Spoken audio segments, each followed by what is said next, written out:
I think we'll probably get started now. First of all, welcome to everyone. If you've been to one of these talks before, welcome back. If not, welcome to our Atlantic Surfing in Conversation series of talks. They've been really well received and we're really excited to get going today. Today we're really lucky we've got Dr Marit van Lenthe to join us. She's an alum from Atlantic from the class of '88 and is the president of MSF Holland. So we're really excited to sort of see where the talk goes. I guess in terms of a couple sort of admin and housekeeping, the format of the talk will be sort of about a 20-minute presentation followed by a Q&A section. If you can just, along the bottom, you can see the chat function. Any questions or thoughts, if you just pop it in the chat, we'll keep an eye on that. And at the end of the talk, we'll be able to unmute you so you can ask your question and share it with Marit. And yeah, if you have any issues, just please do pop it there as well. But yeah, we hope you enjoy. The talk, well, the event should last about an hour. But yeah, if there's sort of any questions, just pop them in the chat and we'll get back to you. So I'm going to hand you over now to Dr. Marit van Lenthe, just to host the talk. But welcome and thank you for joining us. Thanks a lot. It's I feel it's an incredible honor to speak, and I just said to Keith before we started, I do a lot of public speaking, but I'm really nervous. And I think it's because it feels so familiar and so close, and yeah, it's also very personal. It's not me, I don't know, telling the world what we're going to do. It's me talking about me and about our work, my work, and I'm looking forward to it, and also hope to pick some of your brains and think. And see some familiar faces working in the same branch, like Kike and other people. So hopefully you've had the same difficult conversations in the past, and yeah, you have some good thoughts. So let me try and share the screen with you. Here it goes, and I'll start from the beginning. Yeah, it's a bit of a pompous title, but I thought I need to draw you in to something interesting. So I want to talk about current independent neutral humanitarian aid and to see if we're actually still fit for purpose. And yeah, I want to reflect on white saviors and lots of other issues that we're dealing with at the moment. So just a very small introduction. I come from a very humble background, I would say, a loving family, but as I learned in Atlantic College, it's a lower middle class family. I'd never heard of these classes before, but this is where I think I came from. And in the town I grew up, there were 6 people that were not Dutch. They were Tamils from Sri Lanka, and we all knew them. There were 6 and there were nobody else. So I came from this very white rural town in Holland, and I went to Atlantic College in '86 to '88 on a full scholarship. Extremely lucky to get that scholarship. So the left-hand picture is me on one of my first days after having sewn my wetsuit, and the other one is the group I arrived with in Cardiff. Yeah, looking incredibly young, I think, if you look at it now.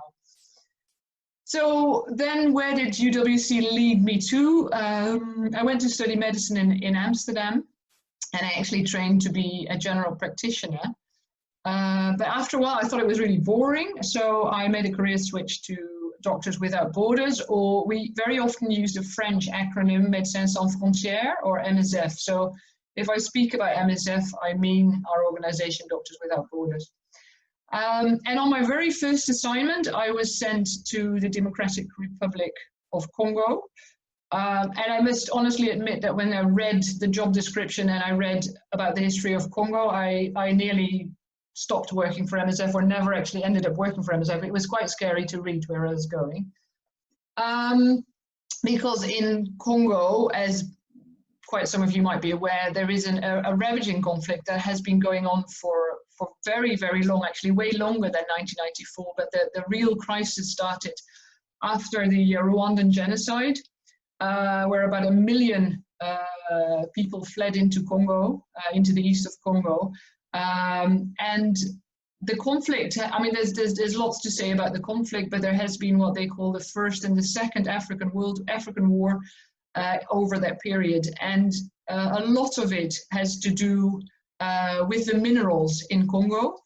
As you can see on the picture there with the car, Congo is an incredibly, especially the eastern part, incredibly green, fertile, wonderful, beautiful country, where it rains every day, where the sun shines every day, where it's like you can harvest 3 times a year. And the soil is full of oil and gas and gold and cobalt, which we all use in our laptop and cell phones for batteries. Anything you can think of is in the soil of Congo. And so all the conflicts are around fighting for parts of land and being in control of that, because if you're in control of the land, you can literally dig up gold or anything else. The wars that have ravaged mostly East Congo, over that period since 1994, there is an estimation that has left 6 million people war-related death, be it either in direct combat, but mostly because of the side effects of the war. And there are over 100 armed groups in the east active, and there is a site where you can follow daily who's fighting with whom, who's fighting against whom. I've spent a lot of time in Congo and dealing with Congo. There's some groups you can follow, but some you can't. And the problem is that there are over 5 million displaced people because of these conflicts as well. So actually the places where people fight are places where people live, and they have nothing to do with the conflict.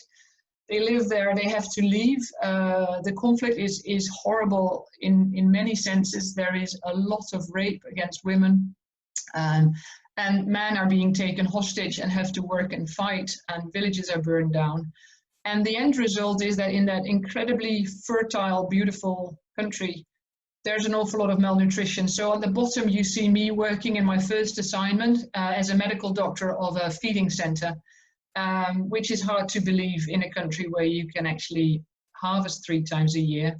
But people can't go to their fields because they'll be either killed or raped, or they actually have something to eat, and then their village is taken over and burned. So that's where I was sent on my first mission. And you wonder, what do white people do there? Why would you ever go? And I think this is the shortest history of modern humanitarian aid I could figure out. It leaves out many things, but if we talk about the modern humanitarian aid, we're thinking about Florence Nightingale in the Crimean War, who was actually fantastic at statistics and writing down what people died of. But it's mainly Henri Dunant, who was shocked mostly by the dishumane abandonment of the wounded soldiers in Italy in the Battle of Solferino, and he wrote a book. He worked relentlessly, and in the end, the start of the International Committee of the Red Cross in 1863 started. And the year after, there was already the first convention in Geneva with states from around the world. So not just Europe, but it was around the world, who came together to talk about these atrocities. And in this meeting and consequent meetings, the foundation of international humanitarian law started. And I think one of the things that they said, there is war, and there will probably be war, and there will remain war, but what we need to do is try and limit the effects of these armed conflicts. They made a very clear separation between combatants and civilians. And they also already then talked about restrictions of the means of warfare, like what sort of type of weapons you could use and whatnot. And one of the really important ones for us humanitarian aid workers is the fact that combatants who receive medical care, that they are considered not to be fighters hors combat, and that they have the same status as civilians. So that means that they have rights to care, and they are not combatants. And in that, right from the start, there was a special protection under the international humanitarian law for an impartial humanitarian body that collects the wounded and sick. So all these people around the table made agreements that whatever war there is, people could pick up the wounded, they could pick up the dead, and they could care for them because they were not fighters anymore. And very often when we talk, when there is, when there's disagreement or whatever, people refer to the international humanitarian laws as the Geneva Convention. So it's allowed because of the Geneva Convention or not. The principles of humanitarian aid also stem from that era, and they have actually not really changed. I think most organizations delivering humanitarian aid, they thrive on these first four principles, which is humanity, impartiality, neutrality, and independence. And humanity, I think, is the main motivation of all humanitarian aid workers and humanitarian aid organizations. It's the inherent dignity of each person, no matter where they're from, what state they're in. Each person has an inherent dignity, and that alone determines that we need to provide help to them. And the assistance should be based on need alone. So that's the impartiality. It's not on who's got most money, it's not on which side you're on, it is based on needs alone. And humanitarian aid organizations try to refrain from taking sides in conflicts, and that goes very far. It is on principles, on where you deliver aid, but it's also on trying to balance, even trying to balance the image that you're providing aid to both sides, and that you don't take sides. You're not helping just one group because you don't like the other group. And independence means that they're free from other people's objectives and agendas. So you're not there to implement somebody else's agenda on helping people so that they can combat the other ones. It has nothing to do with that. You're free of that. And I will add to this that MSF added a principle that was about bearing witness and proximity. And I'll tell you why. It has a lot to do with how MSF, or Doctors Without Borders, started. It actually started in 1971 with volunteers who worked for the Red Cross who were delivering all this aid. And they worked in the Nigerian Civil War in Biafra. And they were working there and they said, we can't bear this any longer. We have to tell the world, we have to speak out about the atrocities against the Biafrans. But they couldn't, because the Red Cross had a very strict rule on that. They say we can work where we work as long as we do not speak out. So people let us work in places because they know we will not say what we see. So these doctors publicly criticized the Nigerian government and the Red Cross for their complicit behavior. And when they got back home, they decided that the world needed a new aid organization that would ignore all these political and religious boundaries and just prioritize the welfare of victims.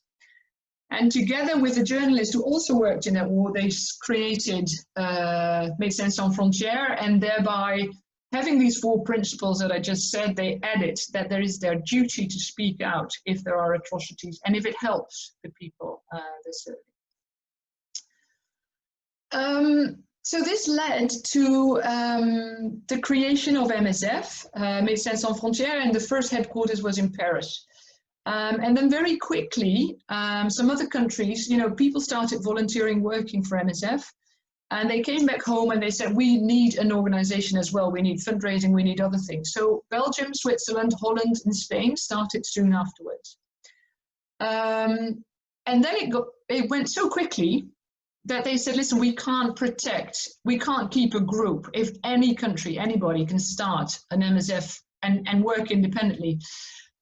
So they said then in a general meeting that any new section of MSF should connect themselves to one of the five founding groups. And that has stayed like that until 2019. So last year, an important year where the first new entity was recognized that could perform their own operations, and that was Western Central Africa, or WACA as we call it, which I think is a fantastic acronym. But basically, what does it lead to? After 50 years, we're still a very European-based organization, and I put in a title there, MSF and many others, because we're not alone. But we are a very Western, European-based organization. MSF is an association, which is very French, But anybody who's worked for MSF for over 6 months can become a member, and the members as such have power over identity and over controlling the mission. That's important because now we've got a lot of members who are not European, and I'll come back to that. So this is just a mind-blowing for anybody working for ICRC or what have you, the Oxfams of the world. This is a very familiar picture of incomprehensible organization structure with people attached all over the world to each other, but not exactly knowing how. So if you look at Amsterdam, we have our Holland, Canada, Germany, UK, South Asia, and then Sweden is also connected to us. So it's very complicated. Now, I think if you think back, when did these organizations started to exist and when did they really thrive? A lot of that was in the 80s and the 90s when there was no internet, none of that, no social media. And literally some humanitarian aid was a window for the West to the rest of the world. And I think that, you know, the older generation, to which I reckon myself, if you think back about Live Aid, it was a really big, big change where Bob Geldof induced many people in the West to donate money for something that happened really far away and that hardly had any visibility. And more recent with the Rwanda genocide, the very vivid accounts of people working for MSF in Rwanda. We had a very small mission there. And then the genocide started and there were very few journalists, if any, there, and very few foreign aid workers. And the MSFers that were there and worked, they ended up sending telegrams and telegraph and whatever to headquarters like, guys, you do not know what's happening here. This is atrocious. And when they came back, one of them went straight on French television at 8 o'clock news, got 6 minutes in his dirty clothes just to ramble on about what was happening in Rwanda and that the world should wake up. And the next day he was invited to the French Prime Minister's president's office, and they ended up discussing the French mission there. I think if you talk about that now, it's something we can hardly imagine. It's not that long ago, but that was how it was. And I link that to my time at Atlantic College, and this is mostly for the younger generation to realize what a different age we lived in. So here on the left, you see our annual religious conference that we used to have at Atlantic College, which was fantastic, with people from all religions and explaining a lot and discussing. And then at the same time, this is the end of year review. For those of you recognizing familiar faces there, of our teachers who did a review nearly and you know, mocked the whole religious conference, and we all thought it was hilarious and it was very funny, and it was I can't imagine that we would do that these days to make these sort of reviews. And then here, and I said I will probably never become the Prime Minister of Holland anymore after showing this, but this is me. And we were on a national evening explaining our Sinterklaas tradition and doing it there. And you know, we all had black painted faces and black facing. And I think if I see it now, it's you know, I was a bit worried if I should put it on, but I think it is an all honest reflection of what it was. And this was Atlantic College, a so-called international college. We did not have one Muslim scarfed girl in that college at that time. We had 6 Omanis who came in, and that was a revelation. There was no halal food. It was really different. So one of the things that pops up now and has been popping up for a long time, but it's very much is this West to the rest connotation of humanitarian aid, but I think I can just stick it on UWCs in that time as well. There was a very, you know, it was Westerners delivering aid to the poor people elsewhere. It was to the rest. And that connotation is not gone. And I can see the picture you see below here. I don't know, for me actually, my my window go over it, but if you look at the far right to the picture, this is a very long queue of Africans queuing up to see this one white doctor or nurse delivering aid in the bush, under the trees. And this is today, and I checked it again, today, the picture that is on our own internal screen in MSF operations on, if you go to our public health department. Deliberate or not, but it's there. And I think if you look at recent, you know, the wordings we use, the portraits we display, a lot of it is about Western people delivering aid all over the world. And this is something we have to think about and have to face, and I'll come back to that. The proud side of it, the happy side of it, what does it lead to? MSF is active in 74 countries. We've got 65,000 staff worldwide, of which about 15% is international staff. We work in really active conflict areas: Somalia, Afghanistan, Congo, Central African Republic, Yemen, Syria, where people are in desperate need of aid. People who suffer from war, and they suffer from anything that comes with it.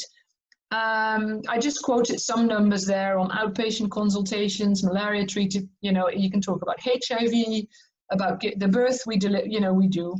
And all of that is very highly valued by the public and by people who support us. Our entire organization has this year an annual budget of 1.6 billion euros.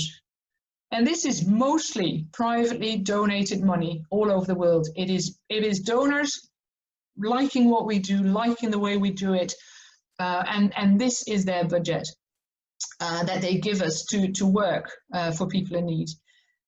We've got about 15 countries in our operational group, where I'm the president of. We've got 15 countries where we spend on a yearly basis more than 20 million on emergency aid, and one country in Central African Republic. The entire budget of the MSF sections together is larger than the entire budget of the Ministry of Health. So we're talking massive numbers, massive needs that we can actually give to people.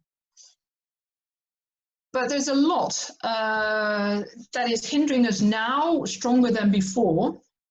And one is you can wonder if it is a shrinking humanitarian space. That's the lingo that people use in this sector, but it's also partly stronger states. But we've had numerous attacks on healthcare systems and healthcare workers, and that is something relatively new. A couple of years ago, the Americans have bombed deliberately the MSF hospital in Kunduz in Afghanistan. We'd set up aid in that hospital, and the Taliban knew, the Afghanistan government knew, and the Americans knew. And all the coordinates where we work were known by all of them. But then all of a sudden the front line shifted, and the hospital was on the wrong side and was treating Taliban warriors as Taliban fighters. And we've been bombed 5 times within 1 hour, killing patients, killing a lot of staff. That was something very, very new. We see the same in Syria, where people deliberately bomb hospitals. And in other places, we see deliberate kidnaps for ransom. Like, for example, in DRC, where I just talked, it's big business to kidnap health workers for ransom. And the other things is that there are many more hurdles than before, physical and administrative.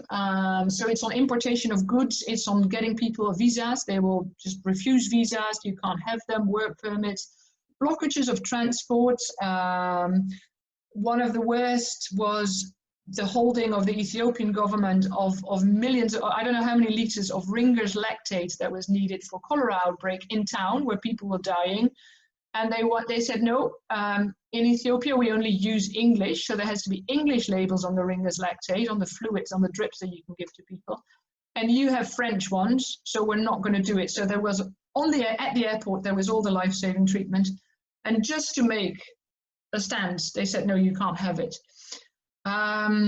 if you get money from Americans, for example, you have to proactively prove that none of the money goes towards any terrorist organization, and it takes you a year to prove that. So by that time, you can't use any of the money anymore.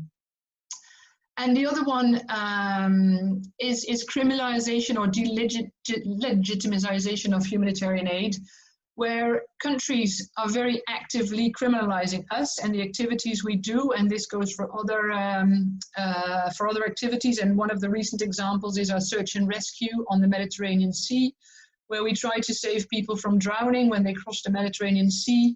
And the Italian government has accused us of all sorts of things. They've blocked accounts of people working for, Italians working for MSF. They've tried to get us in court for illegal drug importation, etc. So they really deliberately attack us and try to stop us. And then one of the really big problems at the moment is counterterrorism laws. You'd assume that saving lives is not a crime, but it is in certain countries. I'll talk about the Netherlands. They have just adopted a law that can only still be blocked by the Senate, where they say, like, any Dutch person or person living in Holland who is present in a terrorist-held territory is guilty until he proves that he was doing something right there. So there is a reversal of making sure that you are doing something right or wrong. You're actually, it makes any work impossible. They say, they tell us that we can ask for exemptions to go there, but if we would do that, we would not be independent anymore. We would be actually dependent on the right to go there by the Dutch citizens. So it'd be against anything we do and anything we stand for. And other countries have seen these because the UK and Australia have similar laws. And other countries have seen this and said, like, oh, right, Syria has called MSF a terrorist organization now. So we are a terrorist organization in Syria. And that leads to all sorts of really big trouble. And people have been detained and they've been imprisoned for that, working in Syria. The Nigeria government says you cannot go to the West, to Boko Haram area, because Boko Haram are terrorists, and anybody delivering aid in that area is a terrorist themselves as well. So essentially blocking us from going there. So we had enough on our plate, I would say, to think about the future. But then all of a sudden COVID hit the world. And what is different about it, that the pandemic hit China and then Europe and the US first.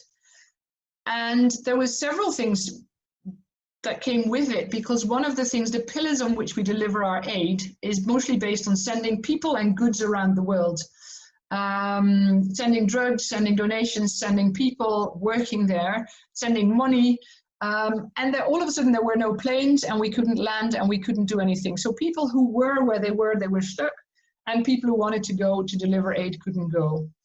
And at the same time, we're in competition with the entire world for personal protection equipment, medication, and all sorts of things. And although we may look very big in the world, we're essentially very small. If the US wants to get their face masks, they will get it, and not us. So we were treating people around the world, for example, for multi-drug resistant tuberculosis, and we could not get hold of any masks anymore. And we could not protect our staff working for MSF against COVID or other diseases. But mainly, I think the big pillar that got shaken was this West to the rest thing, because, you know, Europe needed help, Spain needed help. We could do, you know, the US. And you could immediately see that there was no reaction or reflection on getting people from Africa in to help us here. I think it was just blocked. People didn't know what to do. This had not happened and we didn't know what to do. What happened very quickly is that the staff who actually, the national staff as we call them, or the locally hired staff, they've been working with MSF for years and years and years, but they were never in the top lead positions. And there were many ways why people described it was that way, but now all of a sudden they had to do it, and they did it, and they are doing it. Same thing with purchasing goods. It sort of works. We have to figure out how, but it works. All the meetings virtual, I think all of you recognize that. And we actually did start projects in Europe and the US. So in Italy and US and Spain, there were quite some big interventions. And what was new is that these associations, and I talked about us being an associative organization, these regional associations, for example, in Latin America, they said, listen, we may not have a lot of MSF projects here, but now we're being hit by COVID and we need to do something. And that didn't fit in the structure MSF was, but they did it and they said, I don't care what you think in Europe, we're going to do this. So that was, I think it woke us up big times and accelerated things. But on top of that, and this is where I started, I rang Keith and I said, like, I don't know what to do. I don't know how many topics to include here. But then the racism and the Black Lives Matter came very, very strongly on top of this. And I am actually very pleased that it did, because it does shake up everything we haven't been discussing in the last we've been discussing it. That's the problem. We've been discussing it all the time, but we haven't acted on it. And the voice is now much stronger, much more from the ground. I think the associations feel incredibly empowered. It's people in the field feeling empowered, that they say, yeah, we are MSF, we're all together MSF, and we have to change. And there are so many examples of unintended institutional racism. It's about recruitment, remuneration, it's about expatriation, staff health policies, who gets what. Who gets the, what sort of jobs do you get in? If all the headquarters are in Europe, you may not get a visa, so you may not get the job. And it is everywhere. It's in the language, it's in the portraits that we paint of our work, it's everywhere. So we had already set in motion the MSF we wanted to become, and I think that it's a movement that gets much stronger. And it's not only MSF, that's where I work, but I think it's everywhere. All the big humanitarian organizations, the ICRC just released today a statement on what they're going to change, how they're going to change it. It's Save the Children, Oxfam, all of us, I think, realized finally that we need to come to action. The thing that we have to keep in mind is that the vast majority of income comes from the global north. And so we have to keep these two together. Because the income makes it possible that we deliver all the aid that people need. So it doesn't have to be a tension, but it could potentially lead to, we can't stop the organization and start a new one. So to make a very long story a bit shorter, I think, I told you about the 50 years of what a modern humanitarian action with this West to the rest orientation. There's a global power shift, there's stronger states. And I think with all the things that we need to rethink is, like, after 50 years, are we still fit for the future?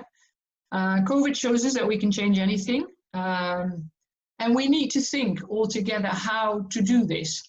And this is my last slide. I think we, in all honesty, need to go back to the future and say, like, listen, what was the original purpose? What were the original foundations that have actually lasted for 150 years and will probably not change in the coming 50 years? That is the humanity, the impartiality, being independent and neutral. Those probably never change.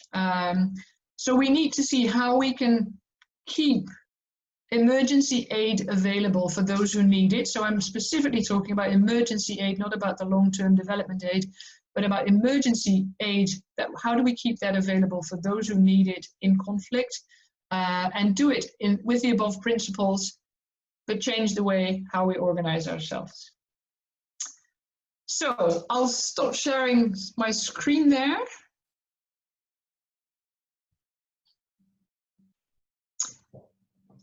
And yeah, open for any questions.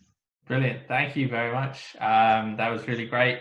I think we'll start with the questions. The first one comes from Lily from Atlantic Pacific, actually. Let me just unmute her. Hi, Lily. Hiya. Hi. Can you hear me? Yeah, we can hear you. Yeah, please do ask a question. Okay, I've actually forgotten what I wrote. Yes, I was just thanking you for the talk and then saying that I'm one of the directors for Atlantic Pacific. We're a small charity who work with refugees in the Mediterranean and on the Greek islands. So we have quite a lot of engagement with these sorts of issues. And And what I found very interesting when you were talking about MSF's like founding principles, or one of them particularly being impartiality, and also bearing witness and proximity to things that are happening. The reason I found that so interesting is that I remember in 2016 when MSF, as a political move, pulled out of Moria camp on Lesvos to say that it was deplorable, the conditions that people were left in by the EU.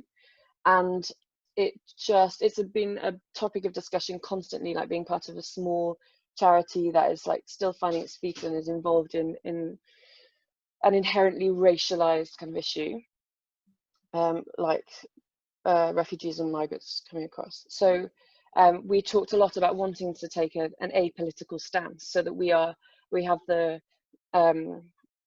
most flexibility to get involved in the most number of situations. And I just wondered if MSF also sort of had that approach, but then was still able, as a sort of searing political criticism of the EU's inability to meet basic human needs. I just wondered, sort of, it's almost an abstract question really, do you think an apolitical stance for an organisation this way is even feasible? Thank you. Yeah, that's some of the principles sometimes seem to bite each other. How do you speak out without seemingly being political, or taking sides, or any of that? It is a constant issue of debate. I would say we're a very self-critical organization, where before any statement goes out or any action goes out, it's been debated from all angles. But some of the issues, I think we try to, if we think so the bearing witness and speaking out has a lot to do with trying to make the situation better for people. We try not to speak out for the sake of speaking out. I think that's so a withdrawal, and I think a major withdrawal was in Goma, in the camps in '94, where we found out that in the camps the killing continued, and people were aware of it, and we needed a big stand. So what we're trying to do is speak out for the better if it works, and you never know exactly if it works, yes or no. But MSF is a relatively big organization, and people do take notice of what we do. So by pulling out, and I think that time was particularly difficult, and it's the same time when we stopped taking EU funding, for example, for the EU-Turkey deal, and well, the relation with how we treated migrants. We really wanted to make clear that we are abhorred by the EU relation towards migrants. And if that is it political? I think we're trying to speak out on what we see, what the people endure, and that we cannot take this anymore. I think I can't say it any better than that. It's not denouncing. It's not choosing side. It's basically denouncing the practice that was there. Was it useful? Did we succeed? That's a whole different question. Brilliant, thanks. We've actually got a question from Pamela Allen, which follows on from Lily, so I thought that would be a good one for the next one. Hi, Pam, can you hear us? Hi, yes, good afternoon, Marit. Fascinating, thank you very much indeed. My question and concern is that given the way social media works, given the ability to communicate effectively in real time, does that actually mean that you can no longer be apolitical? Because simply by explaining or giving a picture of what's going on that goes straight to people's living rooms, you are deemed to take a political position. And since you're not going to be able to get rid of modern communications and social media, does the whole humanitarian aid concept have to go back to first principles? Because it is essentially the core basis on which it's been set up doesn't work in an environment where everybody can communicate in real time.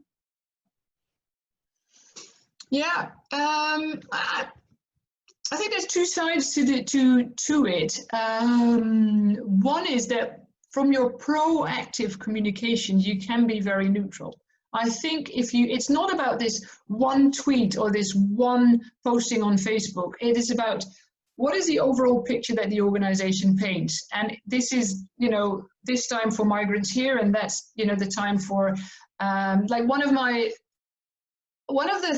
the places where I'm really proud we're working is in the Al-Hol camp in Syria, where we're actually actively taking care of the IS women, the third nationals, so-called, who are locked up and despised by everybody in that camp. But for us, they're still human and they need help. So by actually talking about them, the balance, you can balance your own political, the way how you communicate. That's the part where you can balance it a bit, and you can make sure that you're neutral in your communication and not very political. What is more difficult is how other people see you, and the stream of that is uncontrollable. It is. So we've got people watching media and following media on how we're being perceived and how we're being, but it's something you can't do anything about. And it's scary because we've seen, for example, in Myanmar, we've seen the direct results of upheaval on social media against MSF, wanting to kill us all, wanting to get us all out, wanting to, and that makes it very difficult, and you nearly need to set up. So in Myanmar, for example, there is a couple of people working on just following social media, on trying to see if we're in danger even. It's a security threat sometimes.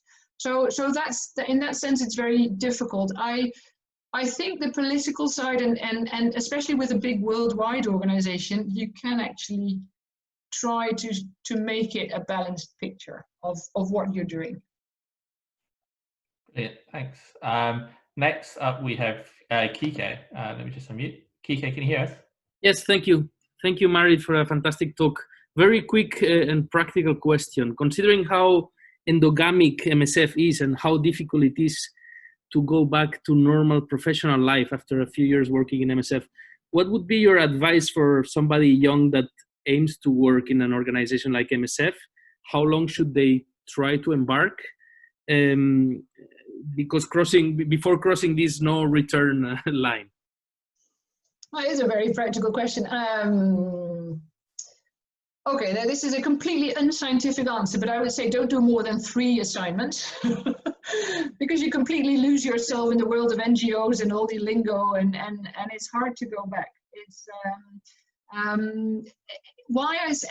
it's half funny but half not, because what I see is that we have many people who've worked. So this is locally hired staff, this is this international staff. People who work longer, you're bound to go through some horrific experiences. A lot of our people have been under shelling, they have been in bunkers, they have been seeing things that you don't want to see, and that's for once or for twice. I think people can handle it. This is the international staff. The national staff working there, they can't escape it, and yet they still choose to, because of their humanitarian spirit, they choose to continue helping people. But it gets to you, and we're really trying to set up more help for people who've gone through very difficult experiences and who are suffering from it. And this is one part of an aging organization. We have people who now get to retirement age or even older, and they get this back. They get their experiences, they're coming back, they have nightmares, they have post-traumatic stress disorders, but also moral injury, the injury of not having been able to do what they should have done, or having to leave people who they couldn't help. So I think there is a real issue with this work. And it is, I would say we're getting better at trying to stop people from being addicted to this sort of work. There are people who don't fit in the real world, and they love MSF, they love the Red Cross, they love these missions, they go from one place to another. Did I meet you in Afghanistan? Oh no, I remember it was in Goma in 94. Yeah. This is so wrong. This is so not good. So I think we should stop. The experience of working for international organization, being dropped in Somaliland in Ethiopia and spending a year with one Russian and one American and three Ethiopians who are from Addis and everything, and it is your Atlantic College experience all over again. And I try to secretly, and I can tell you here, but I won't say it in MSF, I try to let MSF also be part of that international understanding and get Indian expats and Moroccan expats, and well, my goal now is to get Russian expats. We don't have so many, but living together really, to me, makes international understanding possible. And living in a country where you've never lived and really living there is, for me, a huge advantage. But to answer your question, 3 assignments, go back to normal life. Okay, brilliant, thank you. Next up, we have David Kay. Let me just unmute him. Hi, David. Hello. Thank you, Marit, for a really fascinating presentation and deep insights. I made a reference in my written comment to an older book about my real William Shawcross's book about Cambodia, but my real question comes from my current work as a member of an organization that I think was to some extent inspired by we'll call it Doctors Beyond Borders. It's Mediators Beyond Borders International. I work with them. And what I'm interested in is just your perspective and the organization's perspective, really not, I phrased it a little wrong, about what you think the relationship is between doing sort of aid work with that label and doing the work of building long-term local capacity. Because I think, both are necessary in different contexts, but it seems like they need to be related to each other in different ways. So I'm just curious about your perspective on that. Yeah, I think that's a really good question. There is, I'm not sure if you're familiar with the triple nexus for the humanitarians amongst us. It's actually, it's a concept that's around building peace, development, and the third one. And there is a lot of talk if emergency aid should be related to these questions. And I wish I could say I don't think so. Like, I wished it was emergency aid in the sense that something terrible happens. We or the Red Cross or anybody can go there, we build things up together, and then the crisis is over and people go home. I mean, that would be how ideally you conceptualize emergency aid. Now, I just spoke a lot about Congo. We've been present in Congo for over 25 years, continuously delivering aid in an emergency fashion. And I would nearly say continuously discussing if that was the right way forward. And I can give you a very practical example. I worked in South Kivu, so east of Congo, but that was really, really getting quieter. The conflicts were calming down. It was much better. And we were actually helping for a long time a hospital that just grew and grew and grew because there was so much malaria out there and other things. And at some point we were robbed 3 times in the compound quite violently. So we said, listen, we're going to pull out and we're just going to provide the money. And there was one, I think a Congolese staff left. There was an like a really small team there. And to a surprise or shock or whatever, everything continued. So the whole thing just went. So there was a whole reflection, like, what are we trying to do there in this emergency mode? The people can do it themselves. They're very well educated. They just need the money to run their hospital. Why don't we provide the hospital? So we've set up this long-term plan for like handing over within a year and getting people in the right places and just say, listen, we will not stop providing you with the money or the drugs, but just carry on the way we do. Half a year later, the whole of South Kivu was back in turmoil. There was active fighting, there was active conflict, people fled, and all we could do is say, all right, we'll go back. So we went back with people who'd been there for the 3rd assignment, saying like, hi, everybody, here we are again, let's do it again. And it's a lot of outreach, it's a lot of there's burned villages, people need immediate help. They need shelter, they need food, they need malaria medication. It has nothing to do with rebuilding a country. We set up a community health post, and you come back a week later and it's been burned down and all the stuff is gone. So what can you say? Let's try and develop and let me teach you how to make, how to rebuild a community health center. People know how to build a community health center. It's just that it's been robbed all the time. And it's an eternal dilemma, I would say. And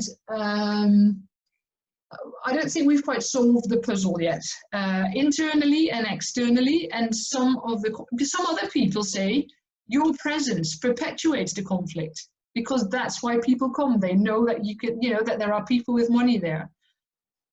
I don't know exactly, but what I see, at least in our organization, and it's funny because we're all different organizations, but we develop in a very similar way. And I can see in very many of these organizations that there is at least a willingness to engage with this triple nexus stuff. There is a willingness to think about longer term. There's a willingness until 10 years ago, I couldn't mention the word health systems in MSF. It was swearing. It was, we are not doing health systems.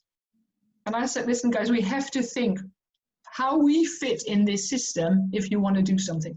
So I don't know if it's exactly answering your question, but I don't think there is a ready-made answer for it. It is a continuous battle on where you fit.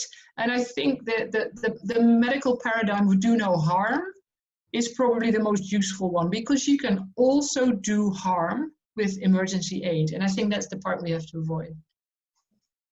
Brilliant, thank you.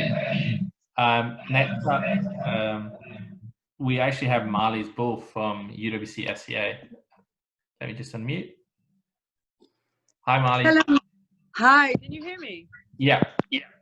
Hi, Marit, thank you very much for your presentation. And I'm working with you and Ocha in New York and can relate to a lot of the impediments to access in humanitarian space. And just following up on this question of peace building and the triple nexus, I mean, one of the difficulties that I find in sort of defending this space is, of course, everyone supports peace. And of course, bringing peace will also hopefully bring an end to the need that drives the need for humanitarian action in the first instance. But I think sometimes there's just a desire to lump us in with development, with political, with peacekeeping, etc. And arguing that corner and being able to bring nuance to it, talking about complementarities rather than being in service of political, it's something that I find very challenging in terms of figuring out the complementarities there. And it is sort of like the positive flip side in some ways of the terrorism discussions. So just, you've spoken to it a little bit, and on a somewhat unrelated question, I was really struck by your points about national staff stepping forward and taking charge in the context of COVID. And, you know, how can we build on that and have a more inclusive role of national staff and of you know, the Southern Hemisphere colleagues, also in the management sphere, and just in the shaping the vision of what humanitarian action should be. Thank you. Yeah, I'm not sure if I can pick the question out of it. Let's start with the latter. It's, I think awareness of our institutional biases, our unconscious biases is already helpful. There are very practical ways in where the barriers are for locally recruited staff. If you are, I don't know what, from Burkina Faso, and you're highly, you know, super intelligent, bright, whatever, and you just apply to become an expert for MSF or any other organization, you're not sent immediately to, I don't know what, Myanmar or something. Whereas, funnily enough, if you apply in the West, you can only become an expert. So the starting point is immediately wrong for many of these things. I spoke this morning to a Zimbabwean colleague of mine who said, listen, I had all the education, I had all the degrees, and all I could do was become a health promoter in my own country. There was not a single soul on earth that would apply, that would send me immediately as an expert. So, and there are tons of things like that. I imagine in the UN the same, in many organizations. And it's I think being aware, becoming aware of this, actively tackling those barriers, but also for MSF to be this associative organization. If all the meetings are in Europe, if all the webinars are in European time, if all the locations where things happen are here, that creates a huge barrier, and it's so multifaceted that I think we need to see. For me, it's important to see, like, what was our end, what was the very goal why we're on Earth, And how do we reach that in a better way? Because it's not only sad that we don't, that people in Africa can't move up. We are actively missing out on the best we have. You know, I think we're harming our patients by not actively taking the best of this entire mixed workforce. And so that's, I think, where the spirit lies, where we must say, like, we must do better for our patients. And you know, I was not so long ago in Ghana, which is not a country where MSF works, but we also don't have any expats from Ghana. And I was there for something else, looking at some training hospitals for Dutch tropical doctors. And being in Ghana made me realize, I think, like, what on earth am I doing to try and tell people in Congo what to do? These Ghanese, they live very much closer. They know much better. They have a fantastic health system. They do it in their own country and their own means. If we do not have Ghanese expats, we're missing something. And I think that's, you know, that's the spirit that is much more helpful than go along the flow of equal, yeah, I don't know. It's we all need it, I think. And that's, for me, I think, the drive. Brilliant, thank you. I think, unfortunately, that's all we have time for today. But yeah, no, thank you, Marit. It's been really interesting. You can see by sort of the questions that it's been very engaging for a lot of people. Just to let everyone know, if they have any sort of additional questions or thoughts, my colleague Magda will be sending out a feedback form. You can share them with us, and we can share them with Marit and see if she's able to get back to you on them. But yeah, I just want to say thank you again, Marit. We really appreciate you hosting this today and the talk. And thank you to everyone for joining us. This was our 9th talk. We have our 10th talk next week, which is actually our last one before the summer. It's actually a panel talk with one of our governors, Lutfi Siddiqui, so definitely a really good one to come along to. We've already shared the invite for that, but please do look at our website and the calendar for more information and to register. But once again, thank you everyone for joining us. We've really enjoyed these talks, and we continue to hope you do too. And hopefully we see you next week. Brilliant. Well, thank you very much, everyone. Thanks, everyone. Thank you.